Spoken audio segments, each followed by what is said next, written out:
அம்மா ப்ளீஸ்மா, எனக்கு ரொம்ப தாகமா இருக்கு, யாரும் நம்மள பாக்கல இல்ல, நான் ஒரே ஒரு ஜூஸ் குடிச்சுக்கவா? இசான், அங்க பாரு, அந்த சூரியன் எவ்வளவு பெருசா இருக்கு. ஆமாமா, சூரியன் ரொம்ப பெருசா இருக்கு. கரெக்ட். அது எவ்வளவு பெரிய நெருப்பு பந்து.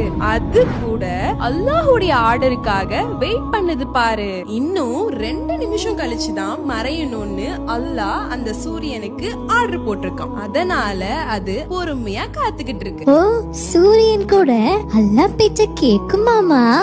ஆமா செல்லம், இந்த உலகத்துல இருக்கிற கடல், காத்து, சூரியன் எல்லாமே அல்லாஹ் சொன்ன நேரத்துக்கு தான் வேலை செய்யும். அவ்வளோ பெரிய சூரியனே வெயிட் பண்ணும் போது இன்னும் 2 நிமிஷம் வெயிட் பண்ணி நம்ம நோன்பு திறந்தாதான் நம்மளுடைய ஈமான் ரொம்ப ஸ்ட்ராங். அல்லாஹு அக்பர். அம்மா, அல்லாஹ் ஆர்டர் கொடுத்துட்டான், டைம் ஆச்சு.